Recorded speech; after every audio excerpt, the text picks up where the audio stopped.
Well, good evening, members, officers and members of the public.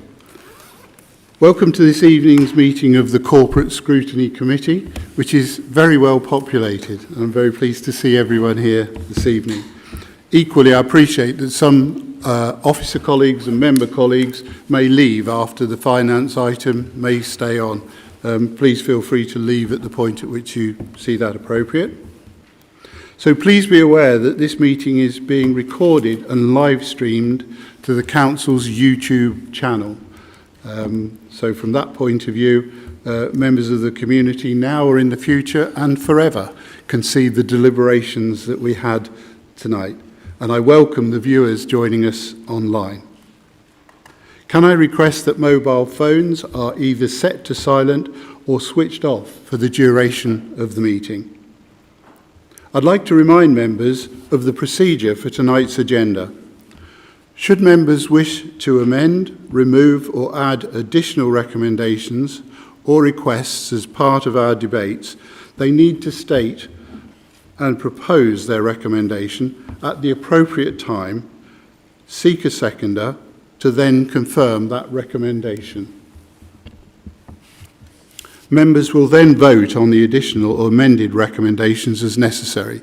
As colleagues in the room will know, we have recommendations set out in our agenda, but they can be amended. I ask all members to be mindful of this when preparing questions and comments to ensure that each item receives appropriate attention and scrutiny within the time available. Worryingly, should it appear that the meeting will run past the constitutional meeting guillotine time of 9 o'clock, then I will ask members to vote on whether to extend the meeting to finish the business on the agenda for a new time. And we'll do that some little while just before 9 o'clock, should that occur. We'll now move to the first item on the agenda, which will be apologies. But actually, I think it might be appropriate very quickly, without a life story, just to go around the room and explain who we all are. So, Raj. Thank you, Chair. I'm Raj Sohar, Scrutiny Officer. Ben Jameson, Member for the Eyes Ward. Good evening. Brian Bennyworth, Executive Member for Health and Leisure and Ward Councillor for Rothwell and Morsley. Councillor Ken Harrington, Executive Member for Assets, Waste and Environmental Services.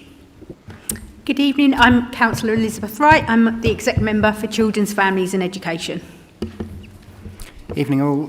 David Watts. I'm the Executive Director for Adults, Health Partnerships and Housing. Good evening, I'm Jane Bethay and I'm Director of Public Health, Communities and Leisure. Good evening everyone, George Candler, Executive Director for Place and Economy. Good evening, Dean Mitchell, Assistant Director of Finance and Accountancy. Good evening, Mark Dickinson, Assistant Director of Finance and Strategy. Good evening, Claire Edwards, Executive Director for Finance. Good evening, Adele Wiley, Chief Executive. Good evening, Guy Holloway, Assistant Chief Executive. Hello everybody, Camilla Colson-Patel, Director of Law and Governance and Monitoring Officer. Good evening everyone, my name is Libby Caulfield, good to meet you. I'm the Director of Transformation and Strategy. Good evening everyone, Martin Griffiths, Leader of the Council. Good evening, Executive Member for Finance, Efficiency and Change, Councillor Graham Cheatley on the Kingswood Ward. Hi folks, Chris McGiffin, Executive Member for Highways and Travel. Good evening, Jonathan Carvetta, and I'm the Councillor for Brickhill and Queensway Ward, Wellingborough. Good evening, my name is Councillor Dennis McLean. I'm the Councillor for Pipers Hill Ward and Kettering. Thank you. Good evening, Councillor Paul Brook, Hatton Park Ward, Wellingborough. Hello members, my name is Chris Stevenson. I am the Council's Scrutiny Manager. Hello, I'm Gavin Beals, Queensway, Brickhill Ward. And I'm Councillor Jim Hakewell, Rothwell Morsley and Chairman of the Corporate Scrutiny Committee. Thank you everyone for introducing yourselves and once again welcome to this evening. So, agenda item 1 is apologies for absence. Raj. We've received apologies from Councillor Darren Rance. Agenda item 2. Chair, sorry, apologies. Just an email in from Councillor Helen Harrison. Apologies for this evening. So we add Councillor Helen Harrison to our apologies for this evening. Item number 2 is declarations of interest. I'd like to ask the committee to confirm that they are coming to the meeting with an open mind and have not predetermined any items of business. I can see some nodding from the corporate scrutiny members.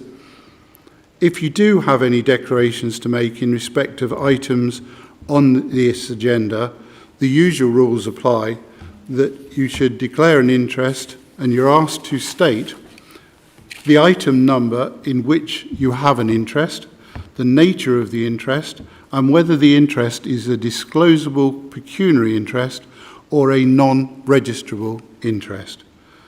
So from that point of view, we're all here with an open mind to discuss the agenda this evening. Agenda item 3 is minutes of the meeting held on the 26th of January 2026. They're in our agenda. Are there any questions or comments on the agenda, on the minutes, of the 26th of January? And I'm looking at my corporate scrutiny colleagues on that one. So are you happy for me to sign those minutes as a true and accurate record? Thank you. That will be done. Agenda item 4 is the Finance and Performance 2025-6 Quarter 3. And I'd like to invite Claire Edwards, Executive Director of Finance, to present this report, ably assisted, I'm sure, by Dean and Mark in the finance team. So over to you, Claire. Thank you, Chair. So I'll just provide you with a very short overview of the Council's Quarter 3 financial and performance position, highlighting some of the major pressures, mitigations and risks across the organisation. So as we can see in the attached report, Q3 shows that there is a general fund overspend of 15.4 million. The housing revenue count shows an underspend of 702,000 and the DSG is forecasting an in-year deficit increase of 4.36 million, taking the total to 23.7. Some of the headlines are children's services are showing an overspend of 11.2 million related to social care placement costs pressures. Adult social care is looking at an overspend of 5.2 million linked to care costs and market pressures. Similarly, in place and economy, we're looking at an overspend of 2.2, largely driven by home to school transport pressures. We're also seeing some savings within corporate budget, which is in relation to an underspend of 3.3, but this does really include the release of the contingency budget in full now for Q3. So we're also seeing savings of 28.6 million that have been planned for the year, but seeing delivery against that of 23.6 million, 81% total delivered, with 2.9 million currently undeliverable. In relation to Treasury and Capital, the Council remains compliant with all its prudential indicators, with borrowing and investment levels remain stable. We've also incorporated into this report the KPIs. So the Council as a whole has 140 KPIs that it reports against for this period. 44 are included within the Council's core KPIs and are within the Appendix A of the report. We have 52 service KPIs that are reported quarterly, that is shown in Appendix B. And we have 35 that are organisational health related KPIs that are shown in Appendix C. As at period 9, of those KPIs within target, and when the data is available, we're showing that 60% is exceeding its target, which is 53 indicators. 10% are within tolerance, which is 9 indicators, and 30% are performing below target. So in conclusion, the demand pressures that we see within our organisation remain within children's and adult social services and home to school transport. And the DSG also gives us a significant increase risk as well, and does remain challenging throughout the remainder of the year. So we do see sustained demand, cost pressures, and despite some of the mitigations and savings that we've looked to deliver, the financial outlook remains challenging and will require continued close monitoring into Q4. So thank you, Chair. I'd like to take you to the recommendations, or happy to take any questions. Thank you, Claire. Just going through the first question for myself, and then I'll look to members of the Scrutiny Committee.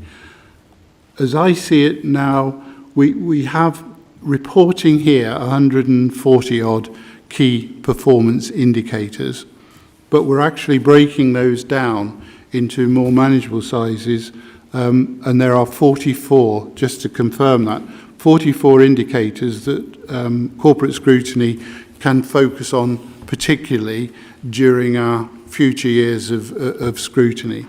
I understand that has been a process of reducing those numbers to make it more manageable. Is that a fair comment? So thank you, Chair. So for 25-26, we've tried to ensure that in Appendix A we've focused just on the core KPIs.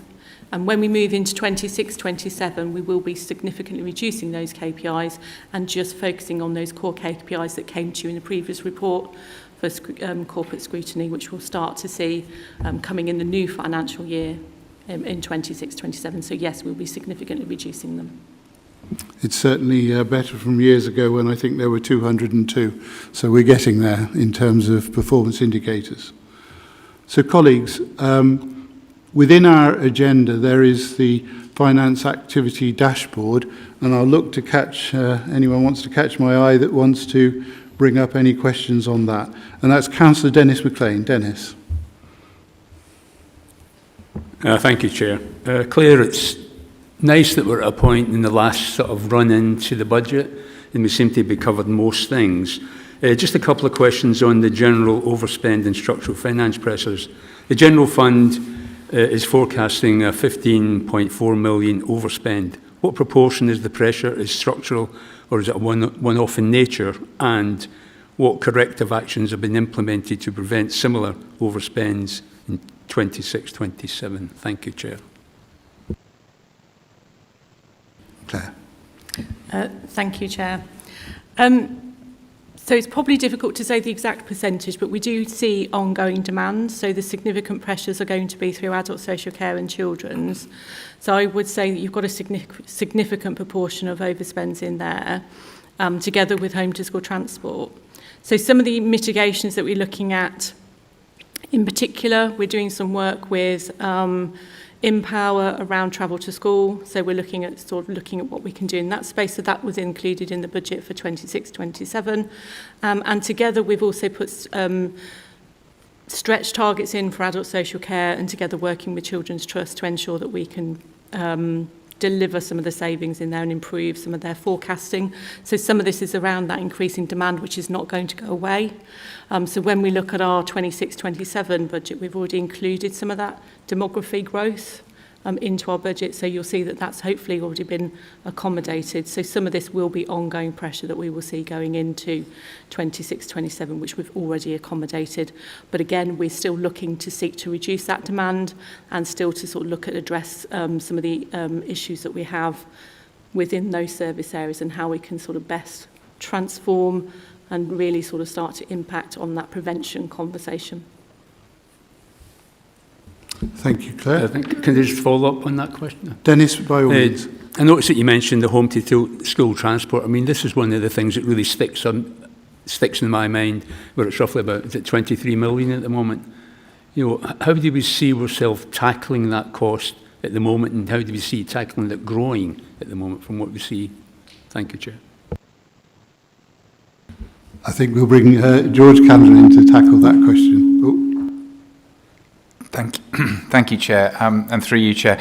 Yes, so it's a national issue across the board, and, and the key driver of spend is in special educational needs. children. So as Claire has already said, we're embarking on a transformation project, and interestingly just come out of the meeting before this meeting. It's a cross-council or one council project with ourselves, Children's Services colleagues in finance and legal. And what we're looking to do is to change, basically to focus on what the individual needs are of that child or young person, and to start a slightly different conversation with the parents and carers and the schools, but with really understanding that sort of strength-based approach, understanding what the needs are of that child, and very much about how we encourage independence for that child or young person to set them up for the best possible start, particularly as they transition from primary into secondary and then on into adulthood. So it's a fairly detailed piece of work. We're involving Northamptonshire parent carers voice. We're involving schools, both special educational needs schools and primary and secondary schools that have got units within them. As I say, a number of colleagues across the council as well. We've got a steering group which is led by myself and Cornelia, driving that particular agenda, and keeping Councillor Wright as the portfolio holder in the loop on matters as well. We're aiming to, and it's built into the medium-term financial plan, take cashable savings of about 1.5 million minimum out.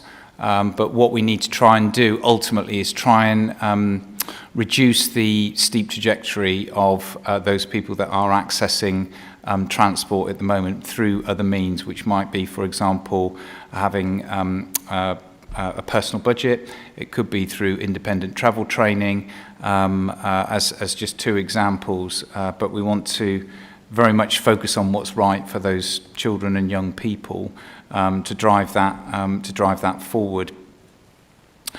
I suppose the other thing that we are also looking to do is capture best practice from across the country as well. So by working with Empower, who've worked with about 25 local authorities across the country, they've been able to bring that best practice and that sort of rigour into our approach here. We aim to conclude the piece of work in May of this year, and then we'll start to see the effects over the next 2 years and beyond in terms of, like I say, correcting that trajectory. But like I say, to go back to the beginning, it very much reflects the national agenda. There's a fairly steep increase in educational healthcare plans that we've got across Northamptonshire, and of those, about 35% require transport needs that we, at the moment, obviously statutorily have to address. So hopefully that helps with a bit more detail. But happy to provide a specific update to this scrutiny board as well on the work. Happy to do so.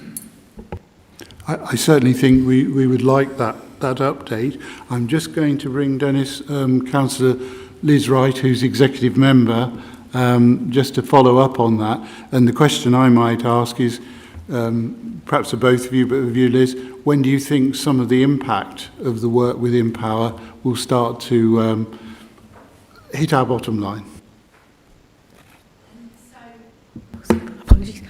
So thank you. So myself and Councillor McGiffin have also met with Empower. We met just before the Christmas break.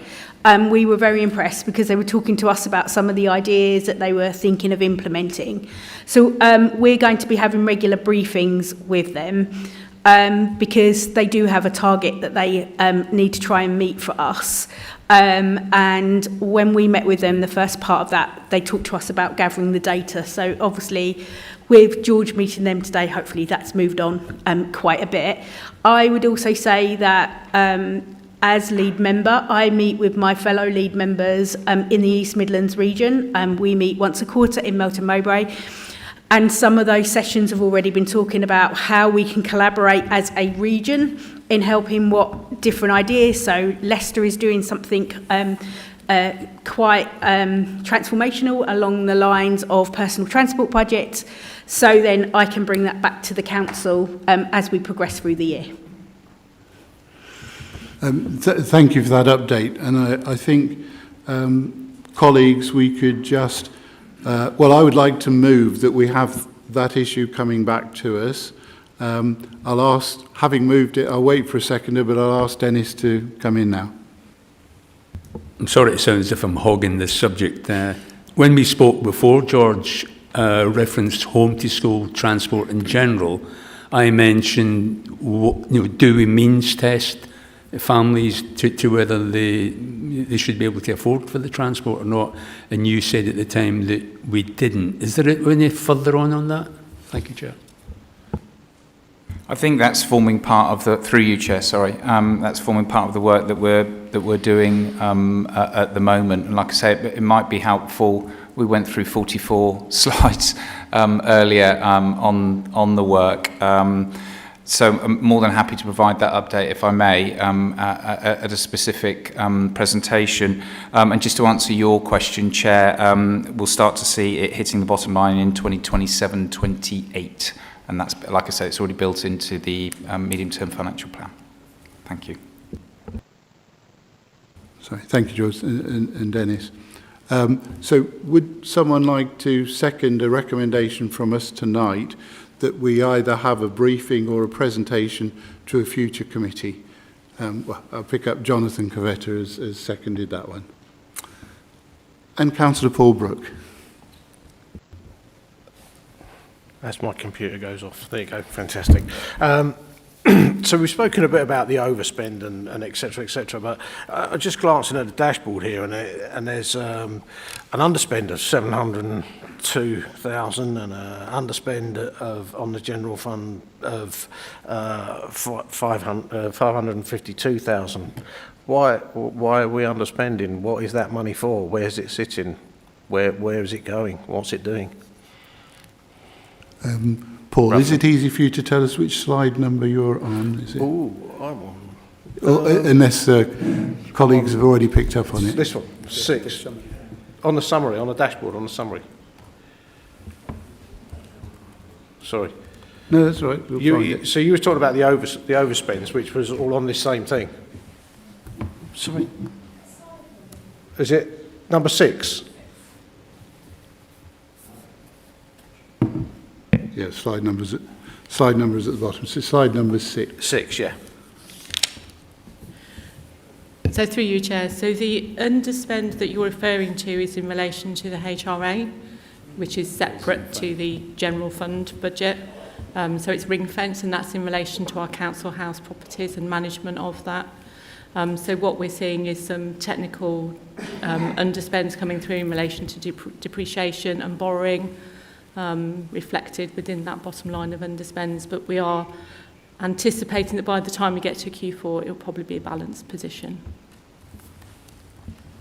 Okay, thank you. What about the general fund one? Is that? So there's a capital underspend of £552,000. So that's obviously further down in the report, and that will be quite a number of different projects, right, where we're either delivering or not delivering, and we've actually reprofiled some of the capital programme into future years as well to try and minimise some of those underspends. Okay, sorry. So I've hopped a bit further forwards, have I? Right. Basically. Sorry about that. Thank you, Paul. On that particular slide, dedicated schools grant forecast an increase.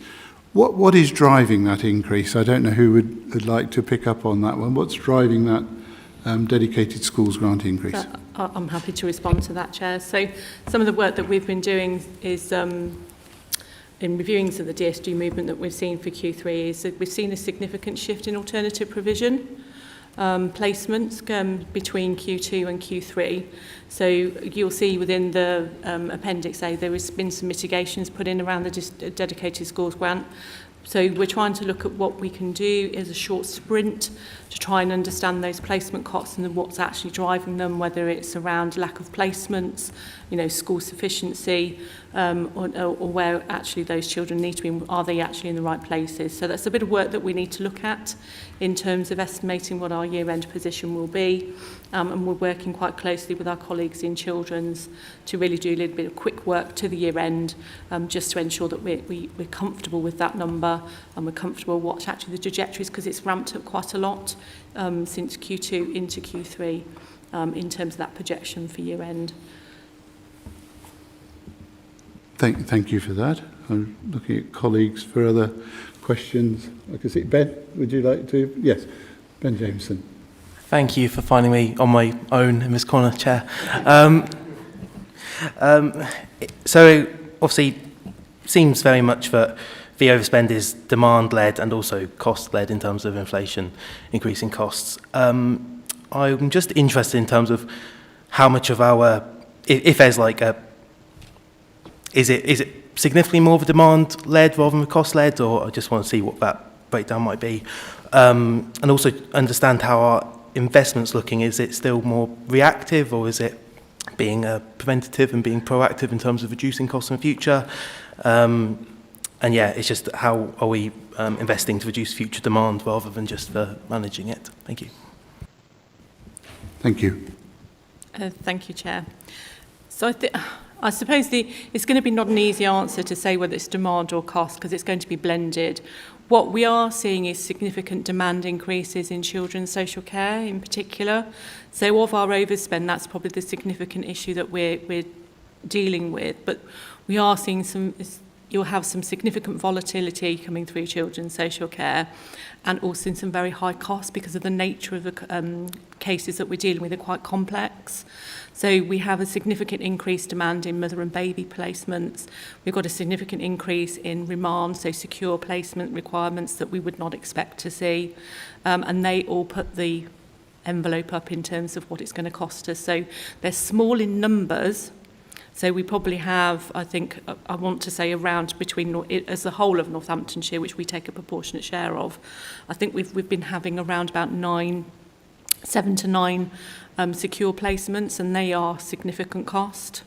So that's what's going to drive up your cost, but the volume is really tiny. So it's a bit of a double-edged sword. So we wouldn't normally plan to have that many, if at all. So you're seeing some very complex cases starting to come through social care, which is driving the cost up. And then on the flip side, what you will see is on some areas you'll start to see, like in social care, you might see some of those winter increase in demand starting to sort of filter through in some of the numbers that we're dealing with. But it's actually been quite controlled this year, and we haven't seen too much, not is to beyond what we would have expected. So you have sort of two elements to that in terms of the triggers of the time of year that we're in, and just sort of give you an idea of what would drive some of those costs that we're seeing coming in as an overspend. Hope that answers your question. Thank you, Ben. So excuse me, Chair. So I think David wanted to come in there. David Watts. Thank you, Chair. And I must have known you were going to ask that question, Councillor Jameson. So I was actually looking at our adult social care numbers earlier today, just to give me a little bit of an idea. It's not as simple as just saying, well, some of it's other costs. So if I look at the start of the year and the net change of individuals that we've only seen a net increase of 44 people, but there will be a lot of change within that. We might have had a couple of hundred leavers and maybe 250 new starters. But what we are finding is that the complexity of the people that are starting is higher than perhaps the people who have left. Additionally, on top of that, we will see increases in cost as a result going out through the year. So it might be we're providing more care.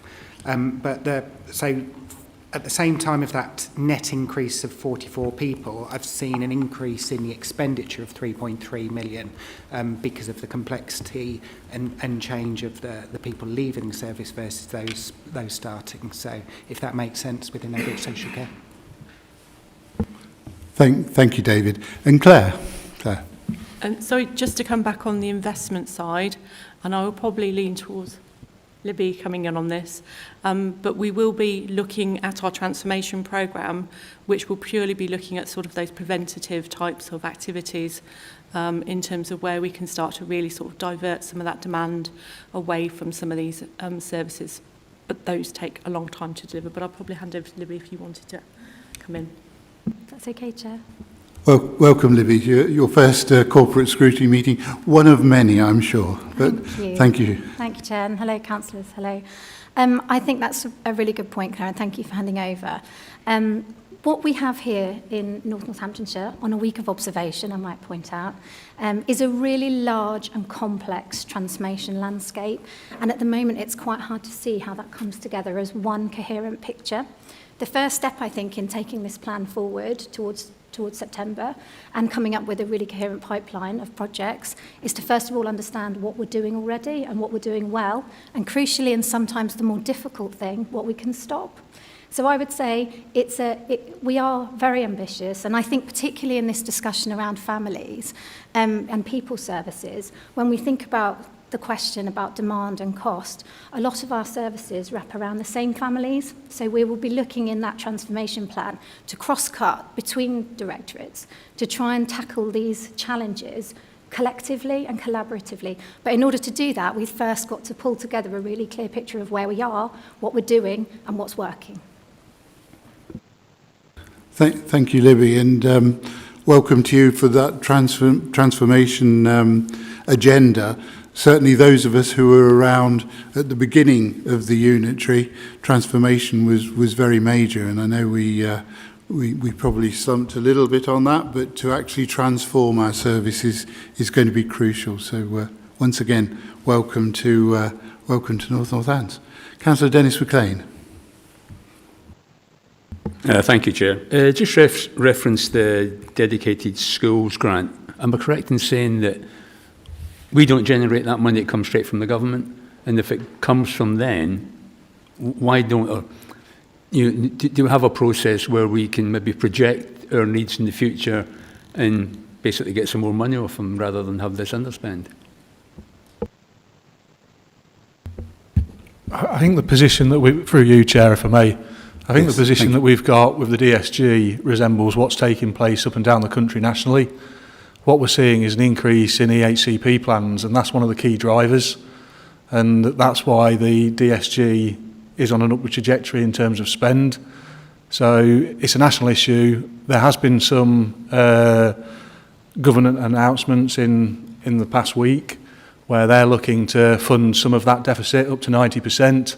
So we're just working through that as we speak with DFE colleagues. In terms of what will happen in 26, 27 and 27, 28, we expect some further announcements from government, and as and when we get those, we can bring this back to the committee. But the real key driver is a number of children that are in receipt of the EHCP plans. Yeah, I understand the latest news which came from the government about looking at send costs and how they were going to cover, I think it was 90% of it. Another question would be is that debt, for want of a better word, how do we stop that from reaccruing again? That's the thing. I mean, I think going forward, the government are looking to take that on themselves. I think if we're being brutally honest, the real issue that we've had is funding and function haven't followed. So we've had an increase in the demand, but the government haven't addressed that by increasing the grant across the local government sector as a whole.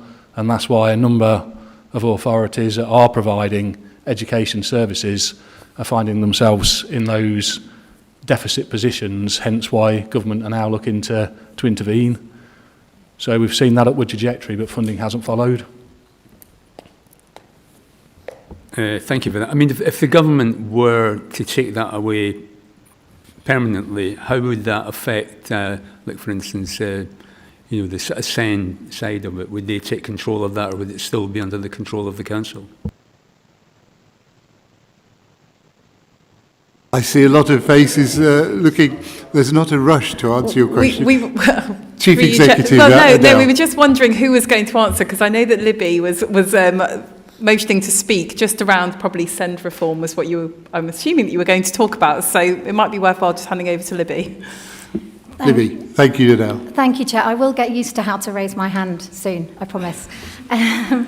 It's a really pertinent question, and one that is on the minds of many people across the country, so thank you.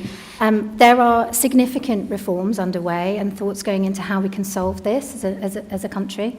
I think the complexity of need, plus the number of children who are requiring help, is on an upward trajectory that is exponential. And so we have modelled internally what that looks like for us going forward. The government has committed to taking decisive action about this, but our children's colleagues aren't content to sit and wait for that, because if we wait for that, we will be in a position that's untenable for our local residents. So our children's colleagues are looking at different ways we can start to understand SEND demand. That includes really strengthening mainstream schools so that less parents feel they need specialist intervention for their children, so that their needs are better met. And it also means bringing services around localities so that we can support children and families and also staff to support a wider and more complex profile of need as we go forward. But I'm sure Cornelia would be very comfortable to talk to you about those plans. I've been here a week and heard a lot about them. I think one of my big worries is the separation of finance from the operation that we do here and what you've got to do yourself. So, how will they either marry up or separate? That's my worry at the moment. Thank you. Thank you, Chair. Thank you, Dennis. My understanding of that deficit is that it was set off the balance sheet and we had to use our capital reserves to fund that off balance sheet, and that meant that those reserves were not earning income or interest from that point of view. We couldn't invest it. I think what might be good, because that is complex and it is changing, is maybe just a briefing note. If we could just have a briefing note, not an item on the committee, if colleagues feel that that's worthwhile, just have a briefing note to explain the financial impacts of the interest foregone, but the interest we'll get back. Just roughly how that's worked out over our last 4 years and into the future. Just a one-pager. Claire. We can certainly do that, or we could answer it now for you if you would prefer. Have you got the figures? We can answer it now, would be ideal. We could certainly articulate the principle yes. of how we account for the DSG. If you want the technical lesson in it, do you want to? Are you happy for us to? I think we're up for it. Yes. You're up for it. So between all three of us, I'm sure we'll be able to answer this.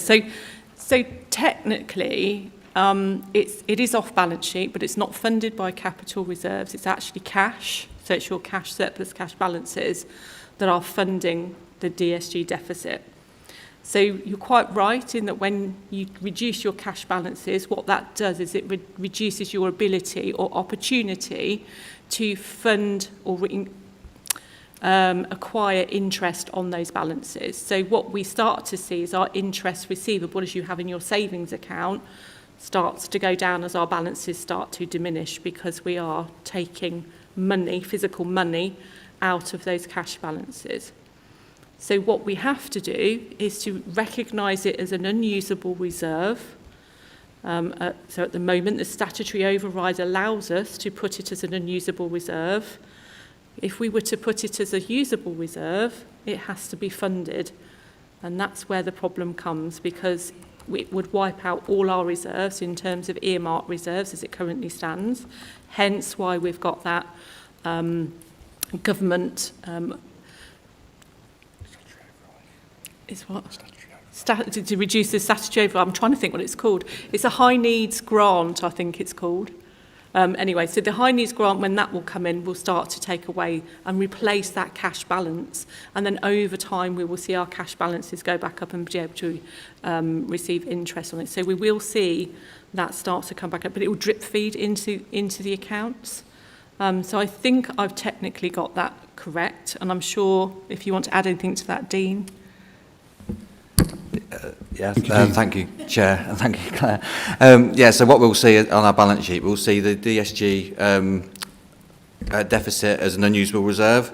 We'll also see the, should we, which we will do, submit the SEND plan that allows us to, government to pay us to 90%.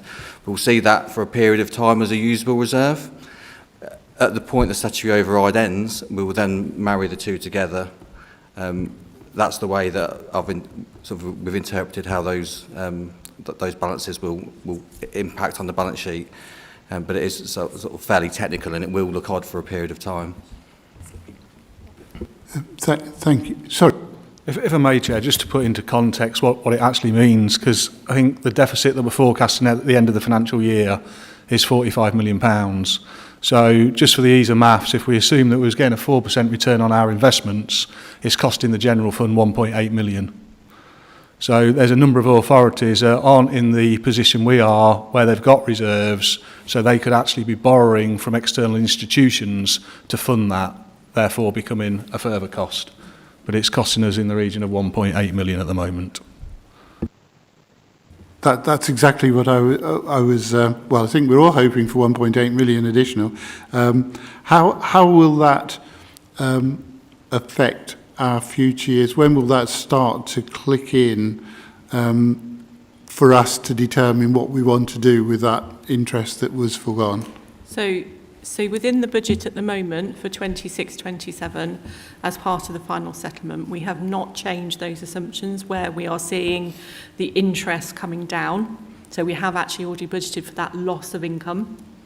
What we're not sure yet, because we don't have the details, is exactly how that money is going to be passported back to us and when. So we think it's going to be based on 25-26, and we'll start to see it coming through in tranches of money. So the effect will be slightly diminished in terms of having that one-off 1.8 million. So we're still not sure yet without having more detailed. So we've been fairly cautious around what we reflected in the budget. So at the moment, I've not included that in terms of being balanced in 26-27, and we can revisit it once we understand more information during 26-27 monitoring period. So as and when we get more information, we can bring it in as part of our monitoring. Well, we will look forward to that, and thank you for that technical explanation as well. Councillor Dennis McLean. Yeah, Claire, thanks for that. The panel, thanks for that explanation. I sort of thought a bit more simply that we've put money in a jar at home because we've got maybe a bill coming up, so we can't really invest it. So it's just sitting there at the moment, not really doing anything. One of the questions I was going to ask, maybe it's too simple a question, but our investments, we invest in government bonds, yes? No? Well, let me go further. So the investments that we do have, do the government make us pay tax on it? Thank you, Dennis. So through you, Chair, no, it's a simple answer. No. Thank you. My question comes forward with the housing revenue account in Q3. We've got 10.3 million underspend on the capital delivery for housing. What sort of implications does that have, and what are the criteria? Why are we behind on that particular programme, which obviously we saw as being important at the beginning of the year? I don't know who wants to answer that one. I'm happy to take the first answer at that. So what we've seen it's a combination. So the budget's in two parts. So one is around the decent homes, which we've made good progress on. And some of the issues that we have seen, there's been delays in delivering some of the contracts around procurement. So that's now done and up to speed. And that's now delivering in full, in terms of its full capacity. The other side has been around homes in terms of developing council houses. Now, what we need to appreciate on that side is there is a constraint around the regulations in terms of how we can fund and purchase council houses, which the government did relax, and we've been able to buy council houses with 100% of our capital receipts rather than 50% capital receipts and 50% borrowed. So that runs out in 2026. So we have been fairly active. But again, what we're seeing is an issue in that area, and I'm sure David will probably want to come in this, is around supply. So you're always going to have a difficulty around supply and actually finding suitable houses to purchase for the needs that you're trying to meet. But they have done a lot of work in that space, and they've actually been purchasing quite a significant amount of properties.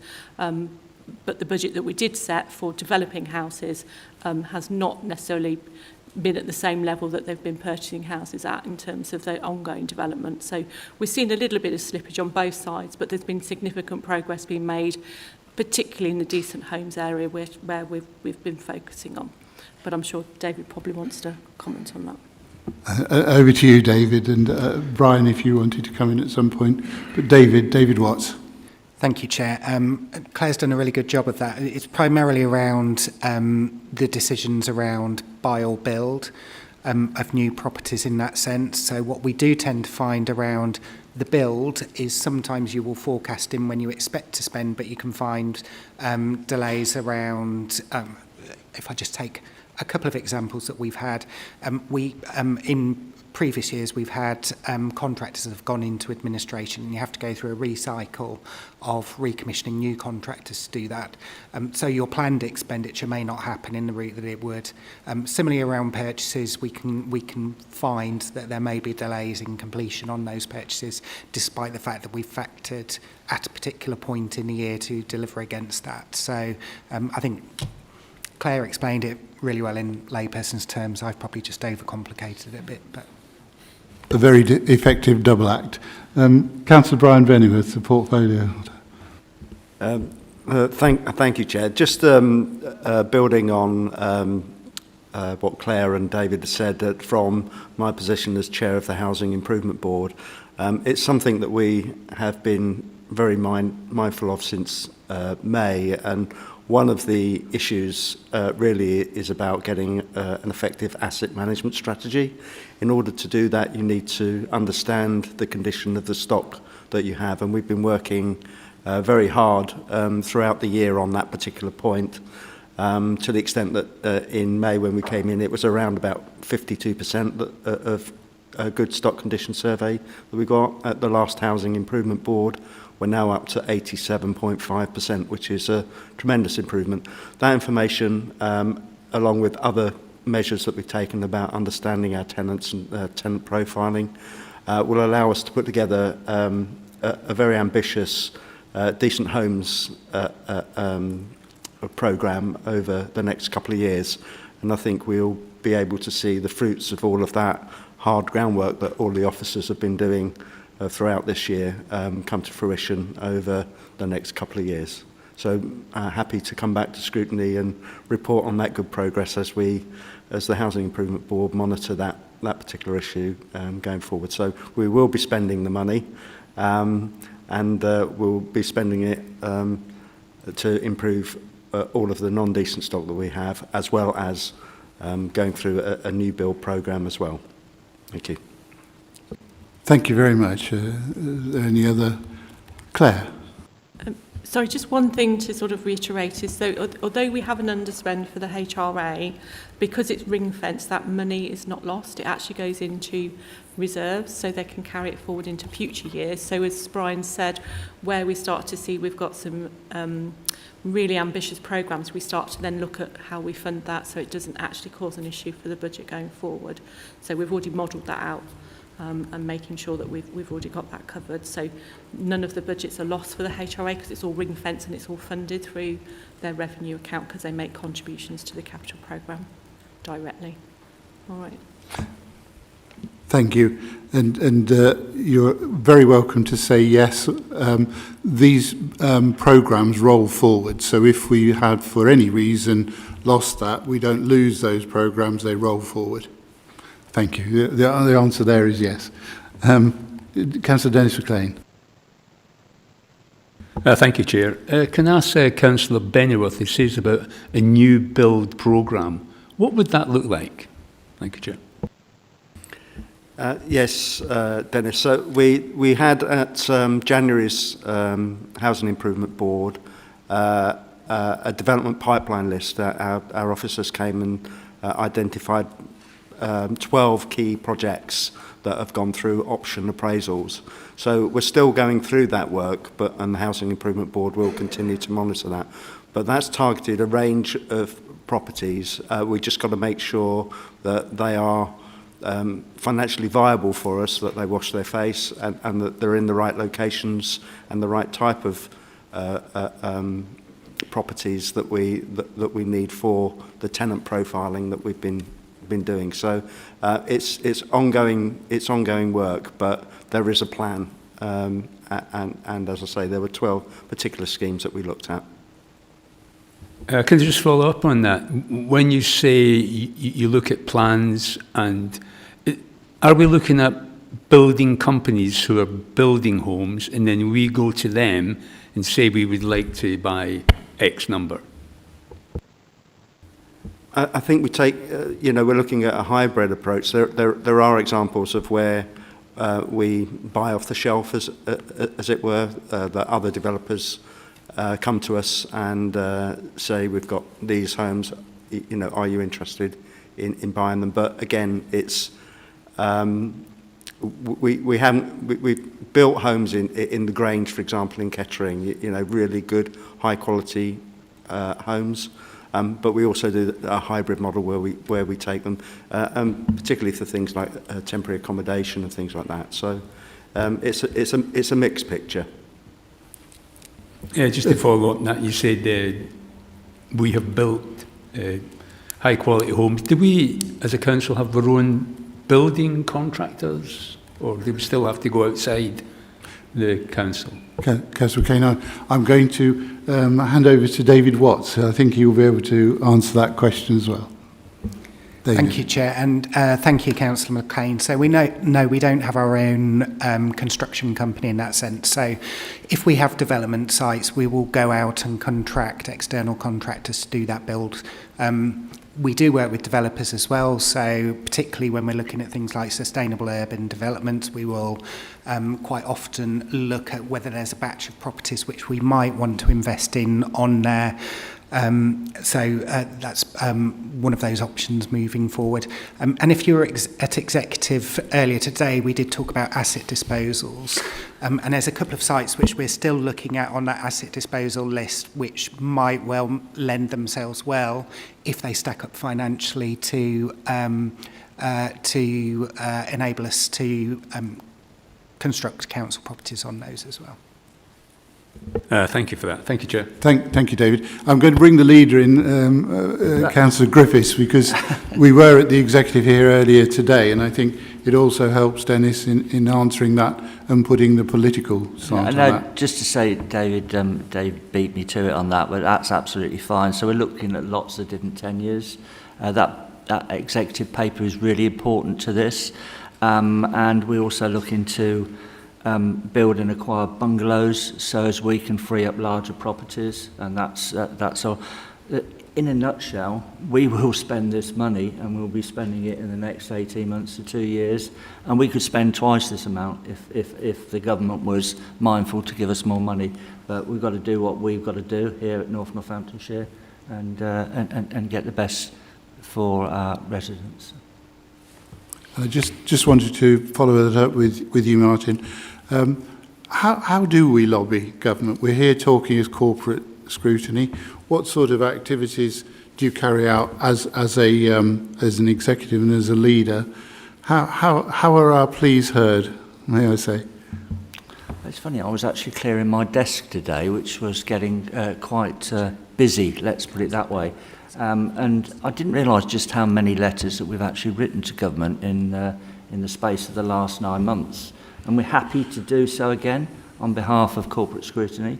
So if you decide that you wish us to contact any department of government, we'll be happy to do that and follow it up. So that will give you some food for thought for the next meeting or later in this meeting if you wish. Thank you again, and thank you for that lobbying. And I've got Councillor Brian Bennyworth. Yeah, just a final thing from me, Chair, just to give some assurance to the Scrutiny Committee.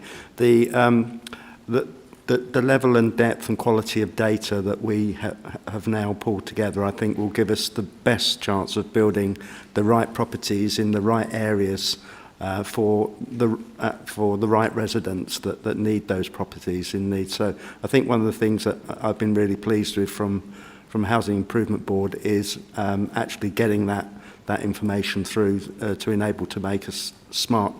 And again, I'll get smarter, fairer, faster. I'm not sure whether I got that. Decisions which align with our corporate plan. So thank you very much. We're obviously smiling because that's a core principle of our corporate plan, unanimously agreed by Council. Adele, Chief Exec. Thank you, Chair. Yeah, I was just going to talk about lobbying because the leader does write a number of letters to government and members want to lobby as well, but there's a number of other ways that we do it as well. So as you all know, Chair, there are a number of other members who may be part of the local government association who are able to lobby in that way, which is our parent body, and we lobby through there. But we also have our county council network as well that we do lobby for, particularly around funding. They've been instrumental in, for example, getting the funding around SEND and that 90% funding of the deficit. So we're really grateful to those as well.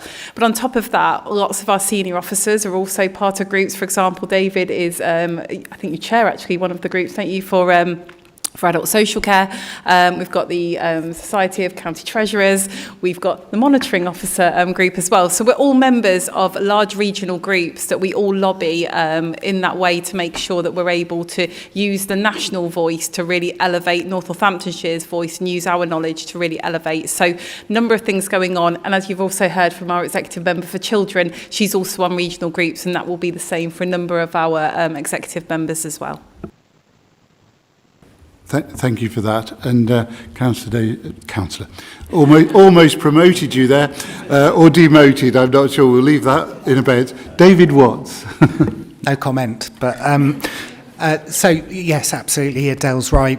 As senior officers, we often do find ourselves in situations where we're able to lobby on behalf of the local authority. So I'm a chair of the East Midlands region for the Association of Directors of Adult Social Services. What that means is that I get to meet with the other chairs of regions, with the Director General, on a monthly basis, where we will feed in things like need around specialised housing as being one of those challenges. Sometimes it's about discussions around NHS capital and how that could potentially be invested in into housing to support some of our more vulnerable communities.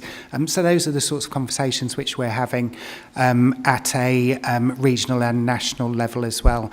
The other bit which I haven't mentioned is we're not the only social housing provider within Northamptonshire, so we also have strategic relationships with some of our large social landlords, and there are ways that we can passport funds through to those social landlords to enable them to do development where it makes sense, or they may be able to make the finances stack up differently because they're looking for a different volume of properties as a result of that. So there's a number of different ways that we can try and look at the money that is available and spend that in the best way to deliver development across Northamptonshire. Thank you, David. I'm minded to be drawing this particular item to a close, but with one final point of questioning from myself. This comes into place and economy. I don't know if everyone's easily got that, but I printed it out, but it's page 98. That is highways maintenance and highways road condition work, with the budgets that we are spending in this year coming to zero. One of the things that is most prevalent to all councillors, I think, is the condition of the roads and the good work that's been put in by the executive portfolio holder and officer colleagues. What I felt was, listening to the community and so on, that it might well be worthwhile having a scrutiny of some form, and I've talked to Chris and Raj, maybe a place, an environment and a corporate scrutiny meeting together just to understand and better explain how we are tackling those challenges.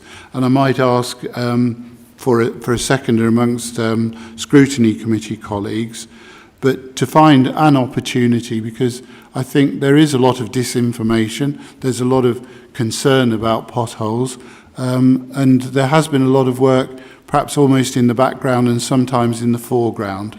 So I'm wondering if it might be George or who might just follow in on that if colleagues also agree that we establish some form of scrutiny of the highways contract, and that be a public meeting so that members of the community, who are often very vociferous and often very articulate about their own views, but I think at the end of the day, we all know we're not going to solve the pothole issue overnight. We know some of the background, and I'll ask Councillor McGiffin to mention that. But the next best thing is to inform and to educate people. I know we did have a session here in the chamber where Kia came forward.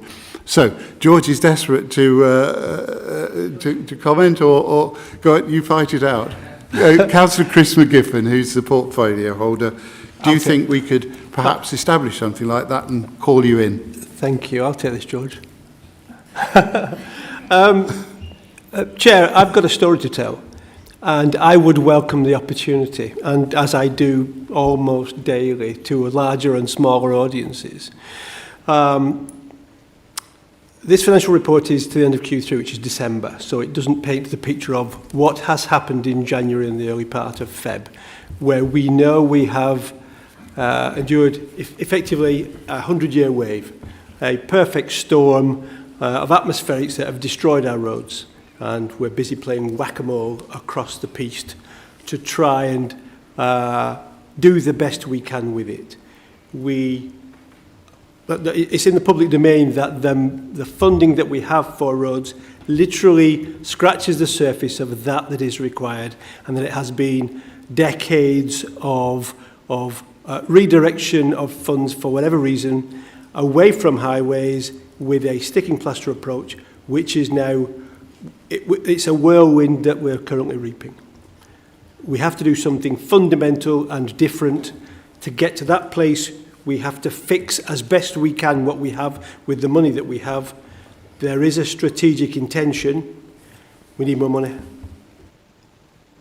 And that's the top and bottom of it. So I'm happy to impart that with detail at scrutiny with whoever wants to listen to me whining. I don't believe you're whining at all. I'm just looking to scrutiny colleagues to see if that process is desired by us and any other colleague who wants to speak. And I think Councillor McGiffin has just given the absolute opening gambit of such a scrutiny meeting in the future. Dennis McLean, yeah. Yeah, I think Councillor McGriffin has got the right idea there. I mean, one of the things that I noticed from my inbox is that people tend to talk about the pothole outside of their house generally, or when they're driving to work. And we all see them, and it's not as if we're immune from them, but sometimes, like the chair has said, they say there's an awful lot of misinformation out there, and people obviously just trolling us just to, create a sort of thread for themselves. So I think actually a scrutiny meeting between us, just to keep us up to date, and if it's on YouTube, people can see and hear exactly what we're talking about and what we're doing in the future. Thank you, Chair.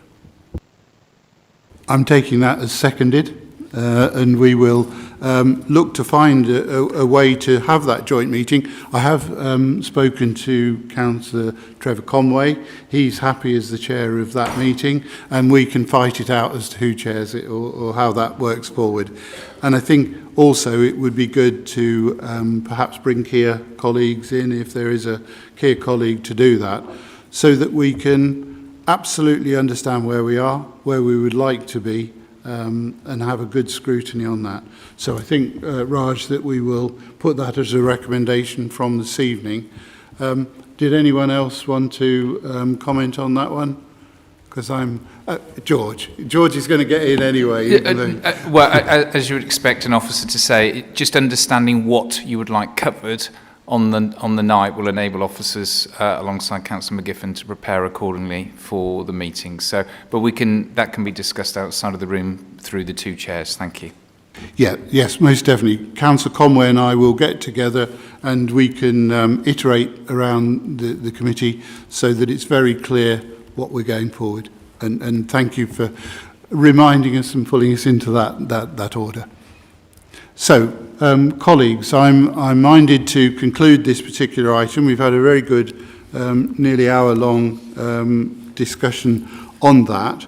Our recommendations are twofold that we've already just gone forward with, and that the Corporate Scrutiny Committee note the finance and performance as at Q3, as in the attached report, And we've also, in item B, identified items for further detailed scrutiny, which is what we've just done. And that's really positive to go forward. So, without further ado, we'll move on to the next item, but I'm equally aware that there are councillors and colleagues who, and this is not to detract from the next item in any sense, who maybe are at a point that they are ready to go home. So we'll have a slight pause. And Chris, are there colleagues who are going to come forward to the table? Indeed, Chair, yes. Yeah, so we just have a little bit of a shuffle around, and then we'll bring in the next item, agenda item 5. And thank you, colleagues. Thank you, Mark and Dean. Is the public speaker coming? Yeah, Councillor Fairfield. Oh, he's going to talk to the next item. So Oh, he'll yeah. talk first. Right, and we could put someone here inside. Yeah, sorry, yeah.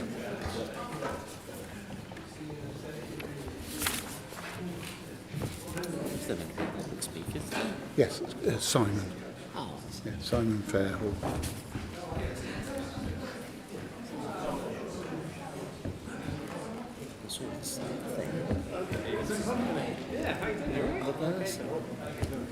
Sorry?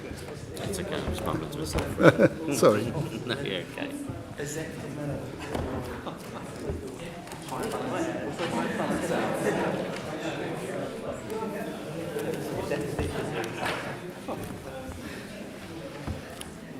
Okay, Chair, that's it. We'll call them back to order. So, colleagues, I'm minded to call the meeting back to order with that change. The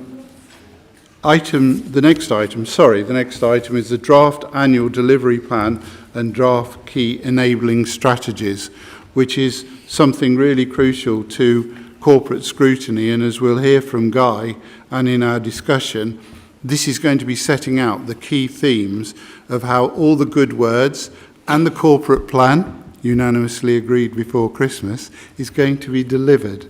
So quite an important point. And I'm delighted to say that Councillor Simon Fairhall has come along to speak to us. And over to you, Simon. Thank you. I feel like I might end up talking in code, so I'll try and be as clear as possible when I'm talking about certain objectives and without quoting the full text each time. I very much welcome the establishment of this annual delivery plan and commend the administration for introducing it and the officers for all their hard work in preparing. Equally, I appreciate 6.1 in the cover paper, enabling all councillors to be involved and informed with progress of delivery of this plan, additional to scrutiny. I don't know if this is a question for here or for the local plan member advisory group meeting upstairs, but I hope that FAM 0105, retirement villages, is the opportunity for us to be strategic with our local plan development. And picking up on the discussion a few minutes ago, there's a site I know in Kingscliff that might be a very appropriate one for such as this, close to all the wonderful facilities there, including a wonderful sports and recreation facility you might have heard of. FAM 0205 sounds tremendously exciting. Youth opportunities, youth strategy, youth-led community activity, and I look forward to seeing and hearing more and supporting if I can. FAM 0303, local area partnerships, I would ask if it might be good to undertake an evaluation of lapse and not just the projects funded, especially with Pride in Place and Aspire North Northants developing their own local forums and other existing VCSE groupings and the risk of duplication. For COM 0601, Parks and Green Spaces, can we have a wide definition of our and look at ways in which the action, which is to improve them and make them more efficient to maintain, includes those not in NNC actual ownership? I am so pleased to read COM 0603, Review of Community Centres. I think we can do so much to help them, to help us. We as ward councillors can bring any review to life with rich information about our local community centres. I certainly can for my ward. And then helping them with business development and sustainability support, be that funding applications or profile raising, or activity delivery, which I absolutely believe can include support for and from FAM 0503, active communities and public health activities. In a manner similar to this, proposals in SFF 0405 for customer services outreach, I am equally pleased to read. Finally, disappointingly, the only mention that I could find, and that's not to say it's not there, was a limited mention of culture. And I couldn't find any mention of the cultural master plan. There was a reference to Grosvenor House, and there's a couple of different, slightly different phrased COM 0205 and Pro 0202, slightly different, but that's been very pernickety, just to prove I've read it. And whether or not there's an opportunity missed under Pro 0202, which references Kettering Library, Art Gallery and Museum, especially with yesterday's event in mind. I think that many of my points are observations rather than scrutiny, but then I'm not yet practiced in scrutiny, so I hope that you will accept that. I'm very conscious I've cherry-picked 10 actions out of 74 actions and 232 Year 1 actions. Probably not the most high-profile ones, but deliberately so, and reflecting my interest and experience, as this is an opportunity to bring them a bit more to the fore. But all I would say to some of the higher-profile ones, such as COM 0104, street lighting, and COM 0101, potholes, is don't forget the rural areas, Oundle Ward in particular. Thank you. Beautifully timed as well. Thank you, Simon, for that. Good to see 66.6% of the Communities Alliance here tonight. So thank you for that. I'm just mindful, would those colleagues who have come to the table in that break just like to introduce themselves, as we all did at the beginning, and then Guy, waiting patiently, I'll come on. Yeah. So, Simon? Thank you, Chair. Good evening. I'm Simon Mills, and I'm the Assistant Director of Customer Experience. Good evening. I'm Gabriella McCurry, Head of Workforce and Organisational Development. Evening. Going round the table, Tim. Good evening. I'm Tim Hart. I'm the Assistant Director of Technology.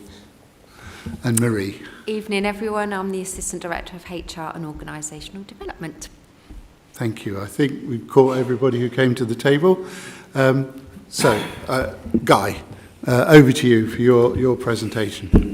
Chair, thank you. I'm going to, first of all, if it's okay with you, my colleague Adele's going to say a few words and then going to hand over to me, if that's okay.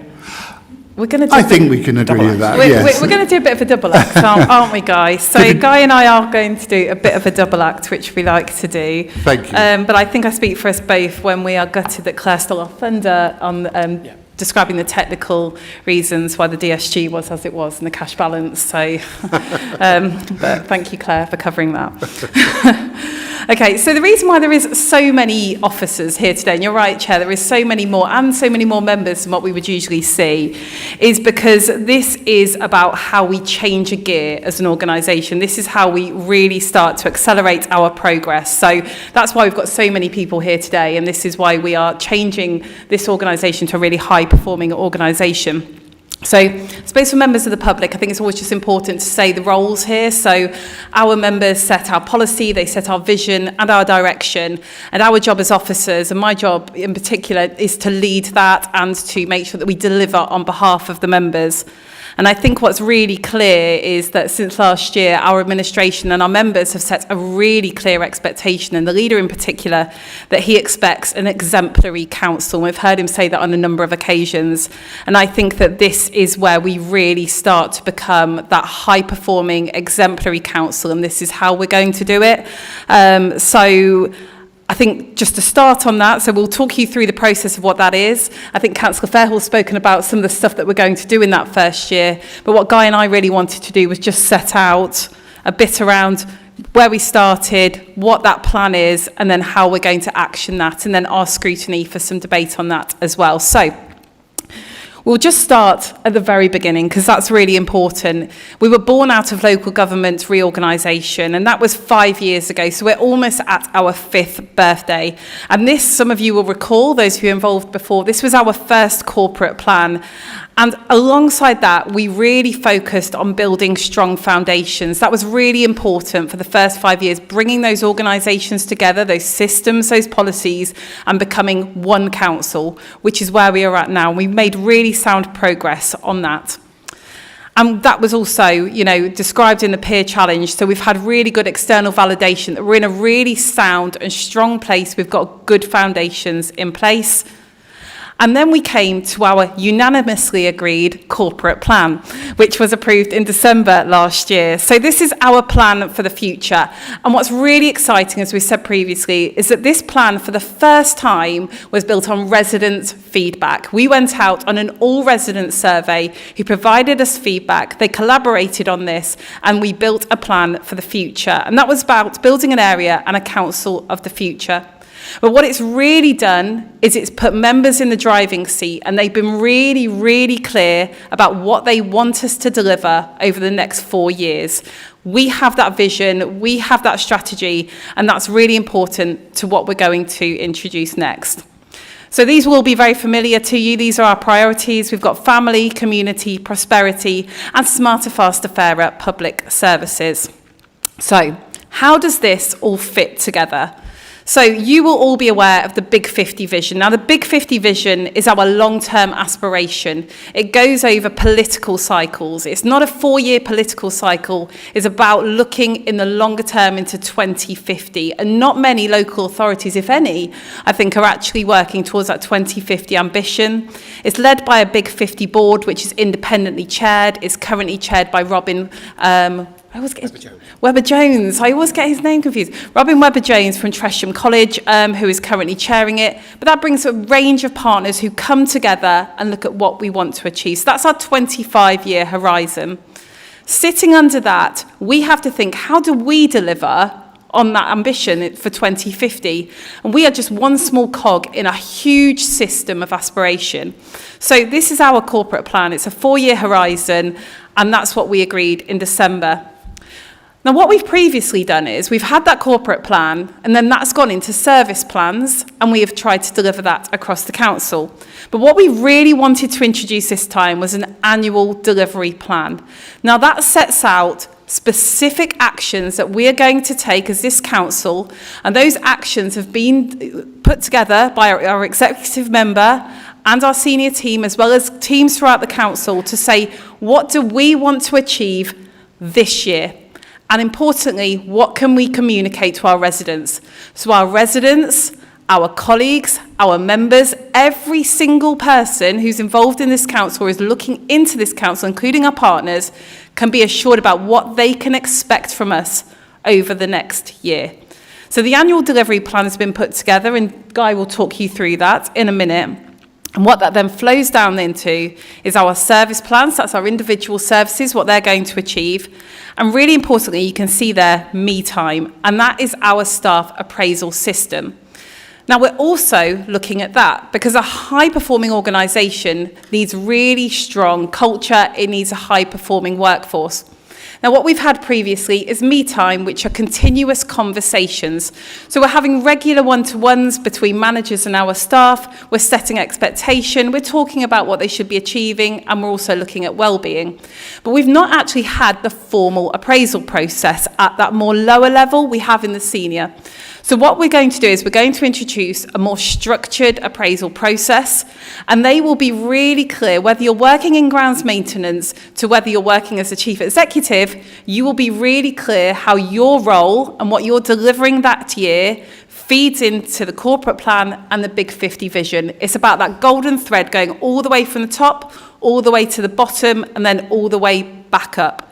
And we will performance manage that, and we will show that impact in the Scrutiny Committee and with our executive members as well. And then what you see underneath that is our new strategies. So we've got workforce, we've got technology, we've got finance, customer experience and communication. And when I think about a high-performing organisation, the things that I think we need are really clear, long-term purpose and driven goals. We've got that in that corporate plan. That's what we've set out there. We need excellent services for our customers. We need to be delivering that amazing customer service that they expect. And really importantly, they need to know what we're doing and how we're delivering and the services that we provide. And that's all around how we interact with our customers, but how we communicate with them as well. We need to have fantastic culture. We need great talent within this organisation. We need an amazing workforce that is going to drive forward and make sure that they're delivering the priorities that members have really clearly set out on behalf of their residents. We need continuous innovation and improvement. We need to continuously break the mould and think about how we can make things better for our residents. And on top of all of that, we need financial sustainability, because without really great finances, we won't achieve any of it. So those strategies that you're seeing underneath all of that diagram, this is the first time that we have revised them since the new council in 2021. It's the first time that we've delivered them all together and written them as one piece. And it's the first time that they are being delivered alongside this new annual delivery plan and our new corporate plan. So when I said earlier on the reason why there's loads of officers and members here, is because it's really exciting that we're actually going to have a great operating model for this council. We're going to have really great underpinning strategies, and we're going to be delivering in a really different way to what we have done previously. So I'll hand over to Guy. Adele, thank you very much, and thank you, Chair. I think you can tell we're really excited about this, and I think as officers and members, you'll, I'm sure, share the sentiment that the most important part of any document are the first two letters, do.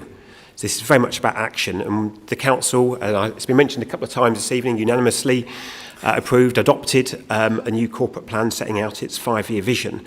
This annual delivery plan really aims to ensure that linkage between strategy and action. So that's really, really critical. So just, forgive me, Adele, for leaning over, just Appendix B and the attached report, and just really bringing members in now, Chair, into the piece of work in front of us this evening, if I may. What we've got as Appendix B is the annual delivery plan.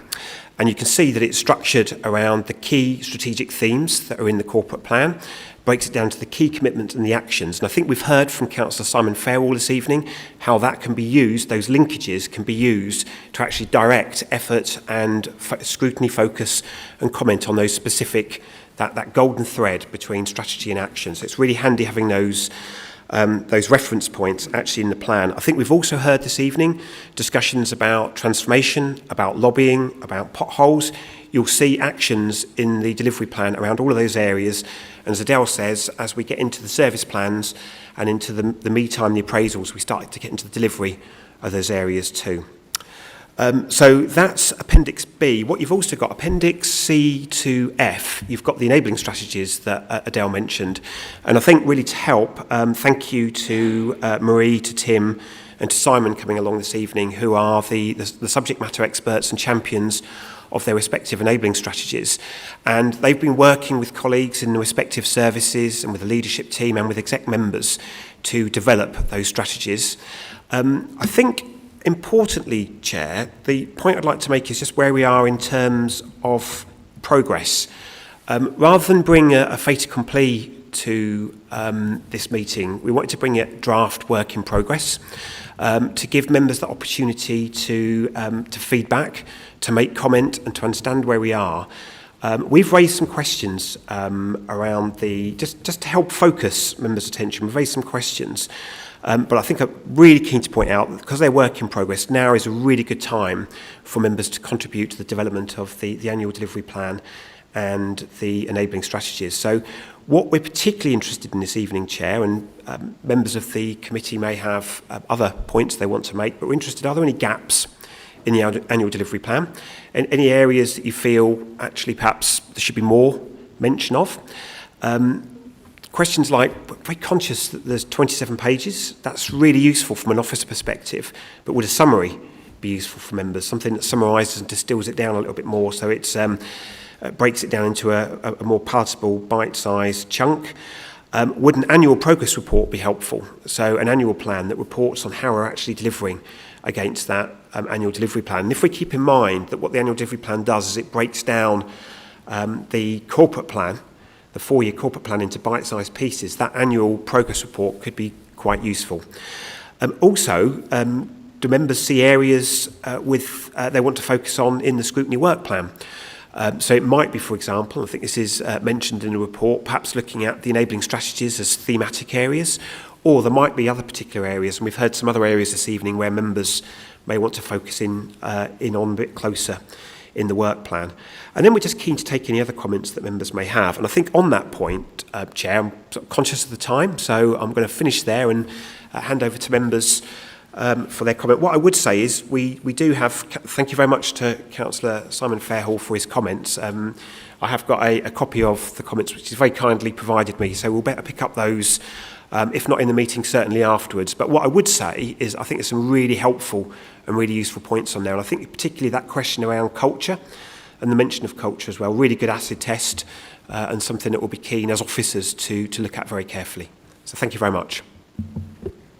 Well, thank you very much, Adele and Guy. Certainly, what we're going to do on corporate scrutiny is we're going to pick out the different themes and we're going to scrutinise those through our year and future years as well.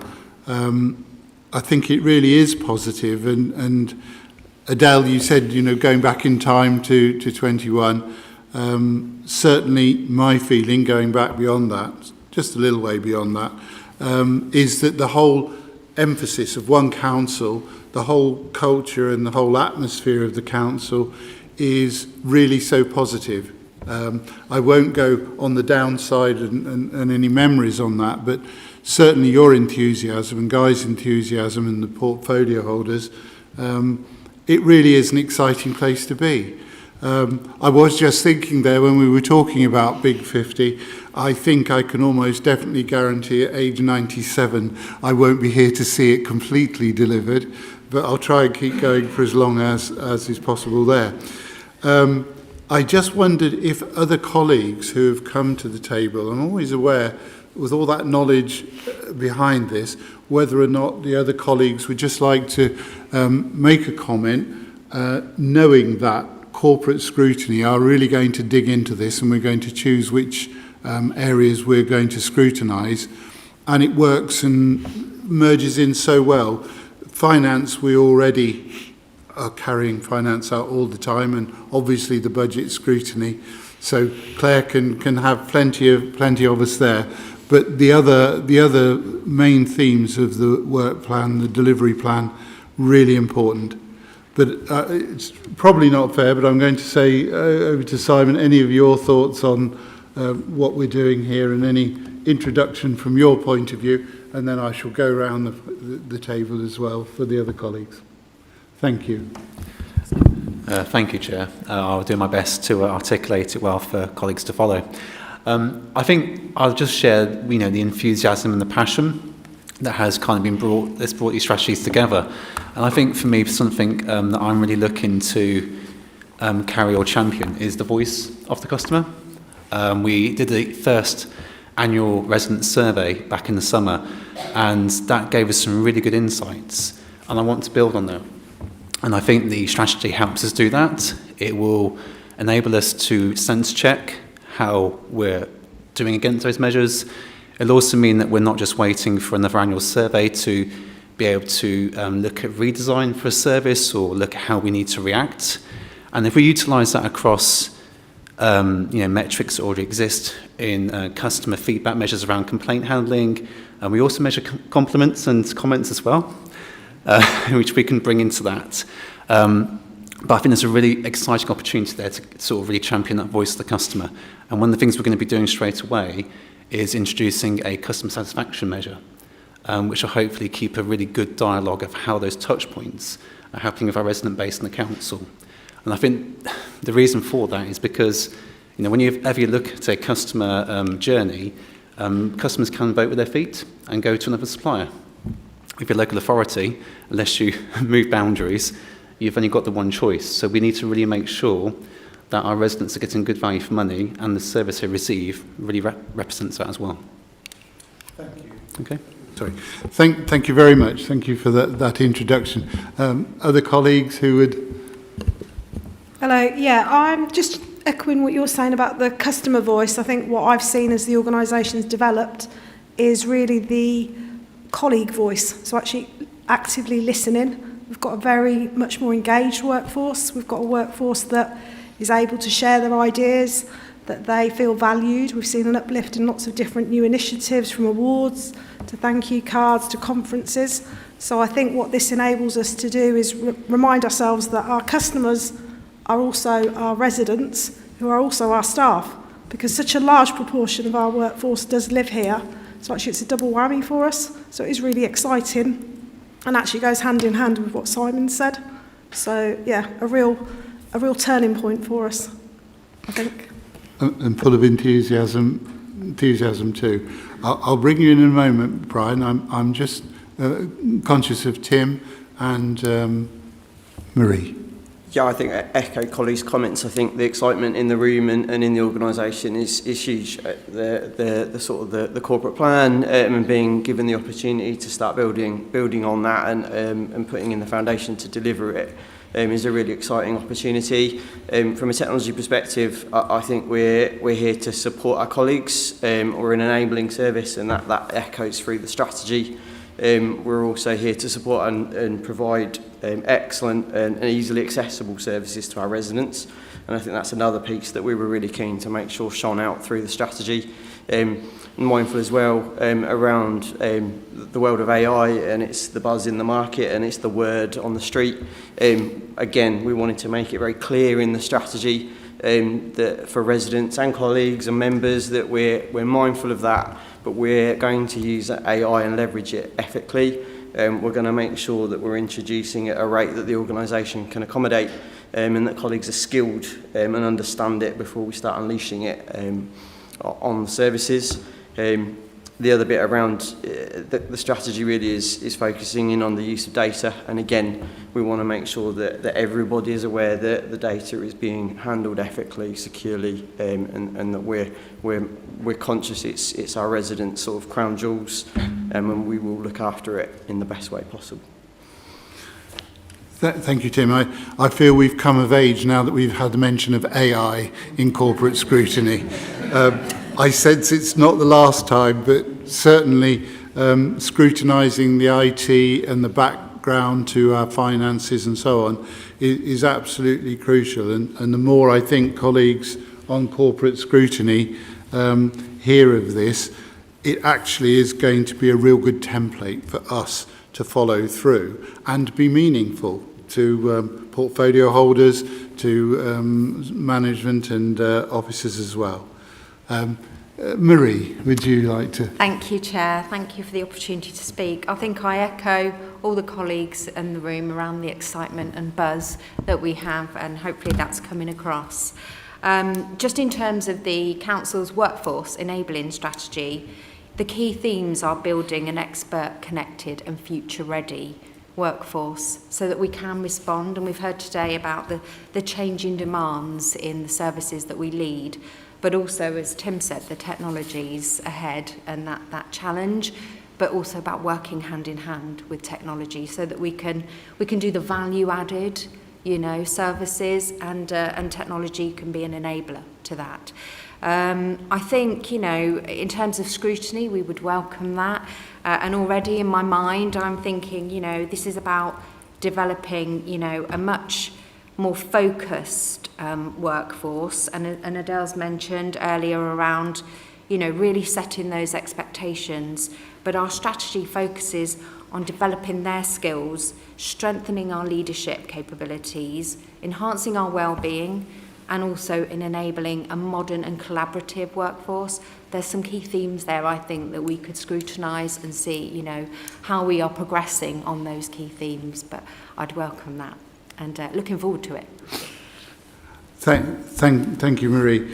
And I think one of the other things, as far as corporate scrutiny is concerned, welcoming colleagues to come in. Sometimes you think of scrutiny as, and I'm sure Claire probably does, as just focusing on the financial side, but the human and the customer focus side that Simon's talked about, very happy to, like we have this evening, have colleagues coming forward and giving their views to scrutiny as well. And we'll also try and embrace the wider community, which is what I think scrutiny should be. It's our portal into the council, and if we've got items on our agenda that are positive like that. So I think from our point of view, we will continue to look at the themes, and when we look at our corporate forward plan, we will organise ourselves so that the right officers and colleagues are here at the right time in the future in that way. I know that I think, Councillor McLean wanted to speak, and then I think Councillor Bennyworth and Councillor Wright will contribute as portfolio holders. And I'm equally aware that Jane, you're there as well, and if there is some contribution into this whole delivery plan that you wish to, I'd like to bring you in if you wish to. But first of all, Councillor Dennis McLean. Thank you, Chair. I think this is more directed at Adele and the senior staff. The word that comes to mind for me is engagement. Engagement from councillors, from officers and from all the staff in NC. What do we have, about 3,000 odd staff? And those 3,000 odd staff live here, work here, and they're voters of some description. Now, they too can be the council's voice outside, because one of the biggest things I find when speaking to constituents is this word engagement. That, you know, they sort of don't really know what's going on, they don't know what the money's been spent on, but they're listening to the foghorns up above, the naysayers all the time. And I find once I speak to them and give them a rough idea of what we're doing, because before I came into council, I had no idea what the money was spent on. And it wasn't that I wasn't interested, it was just, you know, I had an allegiance as far as a political group went, and I ticked the box every now and again when I had to do it, and that's as much as I did with it. But when you come in, your eyes are opened up. So it's about engaging as many people as we can in the whole system, and I think that's why we're already running well as a council. Thank you, Chair. Thank you, Dennis. So I've now got Brian, Liz, and Jane. By all means, feel welcome. I'd rather put you on the spot, but you're here and your contribution would be welcome. Councillor Brian Bennyworth. Thank you, Chair. I'd like to put my portfolio holders' hats to one side and actually speak from a professional point of view in terms of my many years as an organisational development specialist and HR director. So one of the most seminal books that I've read in my lifetime is a book by Jim Collins called From Good to Great. And in that book, Jim lays out what it takes to be a high-performing organisation. And he uses an analogy of a bus. So he says that you have to have the right people on the bus, the wrong people off the bus, the right driver in the right seat and facing in the right direction and know where you're going. And I think when I take that analogy and look at what we have here, I see all of the mechanics and the assemblance of an organisation that can go from good to great. And I think the annual delivery plan, linking to the corporate plan, linking to the Big 50 vision, linking to all of the strategies that we see underpinning it, gives me great assurance that we are going to do something very special in these next 4 years. And I am as excited as the officers and the workforce and the members that we will be. I'm confident that we will deliver that. So that's my contribution, not with my portfolio hat on. Thank you very much, Brian, for that. And that reflects the golden thread, doesn't it? From political, from managerial, all the way through. And as I bring Liz in, it must be a good book if it was written by someone called Jim. Thank you, Chair. I just want to say that I'm extremely privileged as Exec Member for Children, Family and Educations to be overseeing with the Director and the staff of Children's Services this plan.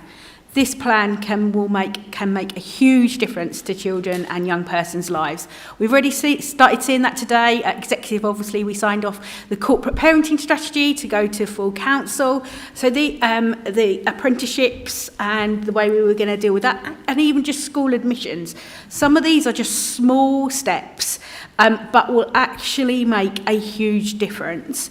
And we will start tackling like the challenges around SEND. It's going to take a lot of time, it's going to be a big challenge, but I know from the feedback from the staff that I'm meeting, who are fantastic, they've really got the passion to make this happen. And I think 2026 is going to be our year in children's services, and I look forward to coming back to report on how we're doing. We will expect your presence regularly as in the past, and thank you for your enthusiasm as well. Jane. Thank you, Chair. Thank you for giving me.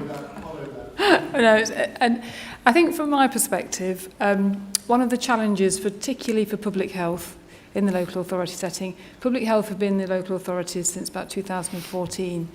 And it can be difficult for public health to be fully integrated into the work of the council. But I think what's demonstrated in the plan and the draft plan that's been presented today is how integrated public health is and other directorates are in delivering the ambitions of the council.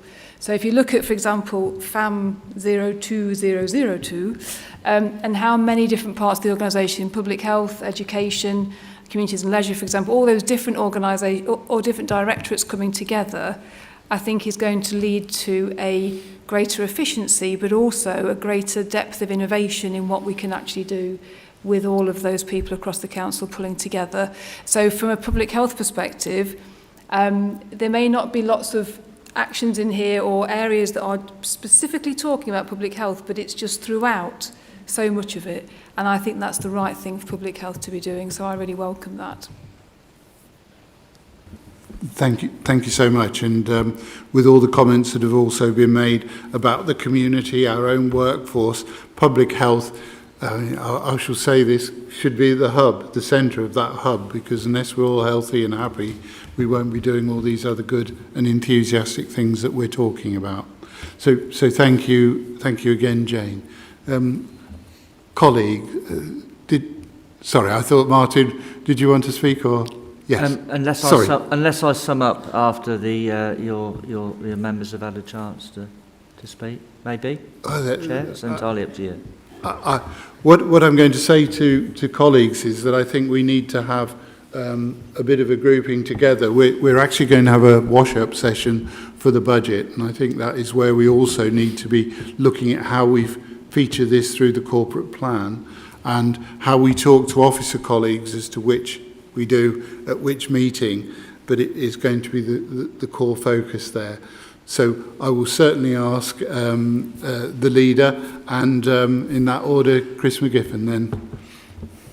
Thank you, Chair. I just wanted to share with the room that AI has been with us for quite some time already.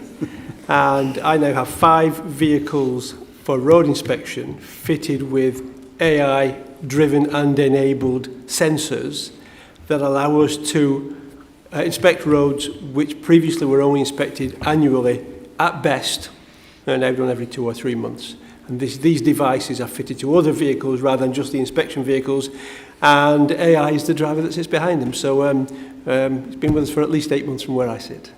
Coming back to what Tim was saying as well. Yeah. Thank you for an actual example of AI. I just have this feeling about it, but anyway, the leader, Councillor Griffiths. Thanks, Chair, and I'm really excited by this. In politics, don't we work to a manifesto? And it's a pledge to our electorate.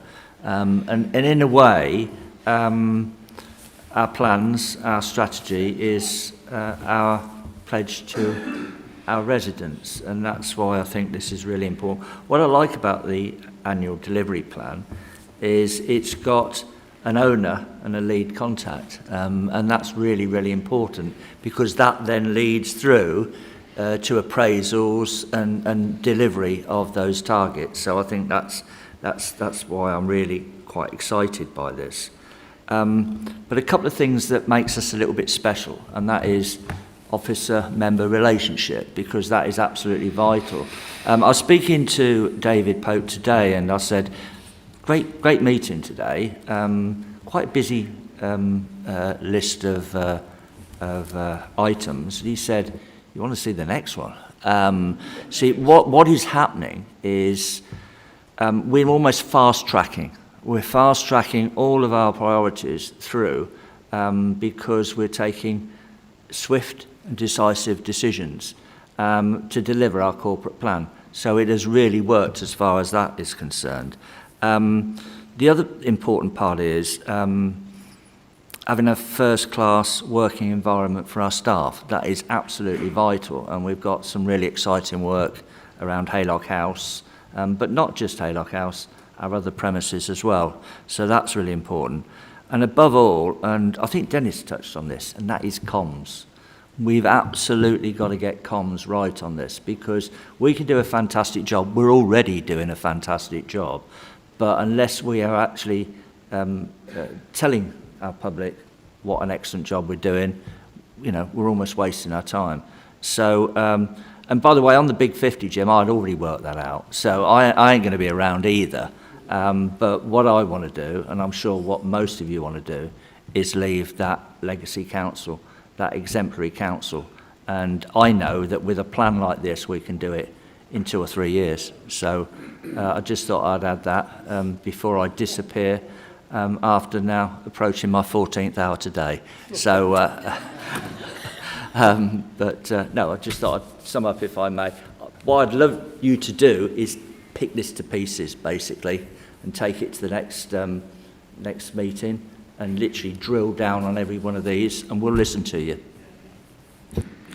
And I think that is a great way. I minded to have a vote as to whether we should let the leader go home after only 14 hours, but I'm sure there are officer colleagues as well. And it's one of the things I say all the time. We're very, very keen to forward scrutinise things that are coming to the executive, because it gives us backbenchers the opportunity to be fully involved and then to see these programmes like this one go down the line. I know I say it all the time, but if you put your hands up as executive members and you want us to scrutinise things in advance, very, very happy to do so. And that leads beautifully into, in a moment, we'll do our forward plan, which elements of the delivery plan we take first and move forwards with. So thank you, Leader, and I think we would allow you to be able to go home at this stage. Just looking at our agenda, I think, colleagues, on corporate scrutiny, that we will use some time and perhaps call officer colleagues in, perhaps Guy, to understand how we really, really can adjust our forward plan into doing these things connected all the way through. And that will perhaps be after, well, it will be after this evening's meeting. Now, colleagues, are there any questions from corporate scrutiny members before we come towards a close on this item? We've got Councillor Paul Brooke and then Councillor Dennis McLean. I think basically I was just going to reiterate what's been said quite a lot tonight, which is basically it's going to be key to communicating this and making sure that people are involved in it and feeding back into it to give it the weight that it needs, really. I think that I just wanted to add that to it. That was it. Thank you. Thank you. Dennis. That was your... It's always encouraging when one councillor asks a question and another doesn't have to at this time of night. That's good. So from that part of the meeting, our recommendation is that we consider the draft annual delivery plan supporting one council, and we will pledge to come back to Guy and to be putting our thoughts in. And in exactly the same way as Councillor Fairhall came along to speak to us tonight, there's no detriment to, at any point, any one of us, either corporately together or individually, to comment and feed back in that way. So I think we have considered the plan and how the annual delivery plan and supporting enabling strategies can be used to inform scrutiny work plan. I think we've talked about that. It's going to be the base ground rock of what we do in the future. So from that point of view, would you all agree, corporate scrutiny, that we've achieved those recommendations? General nodding of heads, which is just fine. Now, we are at 2049. Corporate scrutiny work plan, we can move into that, but I'm aware that some colleagues may not be as excited about our forward plan as we are. So if, sort of quickly and briefly, if there are colleagues who want to leave at this moment, we will try and use our time up till 9 o'clock with the recognition we're going to meet again and delve more into the forward plan. So anyone who would like to depart at this moment, and thank you very much for coming. Thank you, Leader and other colleagues.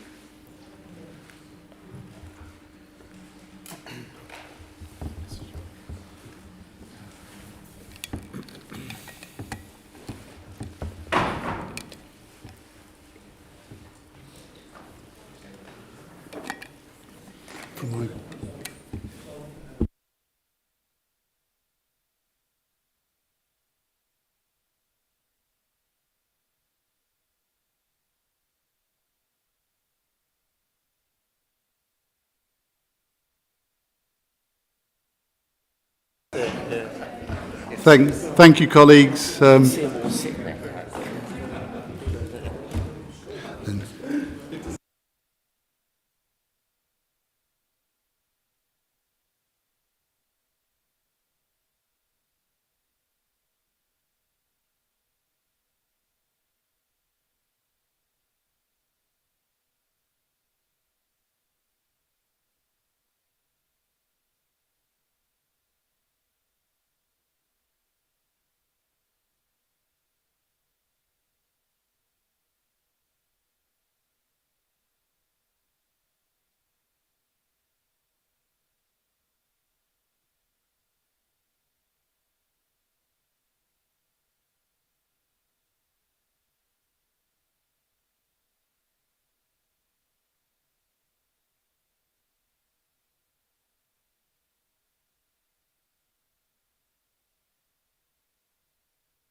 So, thank you, colleagues, and for those, well, corporate scrutiny had to stay, but for those other colleagues who are staying, I'll now hand over to Raj to talk about our forward plan. Thank you, Chair. So, yeah, we'll be refreshing the forward plan for 26-27. As always, we'll be taking a steer from the Scrutiny Management Board, but as you mentioned, we have the informal wash-up session, which will be taking place shortly, early March. We have the 31 recommendations that went to exec as a result of budget scrutiny that were approved. So that will form a big part of our work programme moving forward. Also, on top of that, we have the delivery plan, as we've just gone through, and the joint scrutiny with the Place and Environment Scrutiny Committee. So all of those things will be discussed at the wash-up session, and we'll use that as a basis to refresh the work plan moving forward. Thank you. Raj, thank you very much. And colleagues, we will, the wash-up session is us sitting in a room, hopefully in person, just talking through our experience of the budget to do a final wash-up on the budget process and to identify what we might be able to do in the future. But we will also, as Raj has said, look towards the joint meeting on highways, so we'll get that organised as well. So I'm minded to draw the meeting to close unless there are any other comments from colleagues on corporate scrutiny for tonight.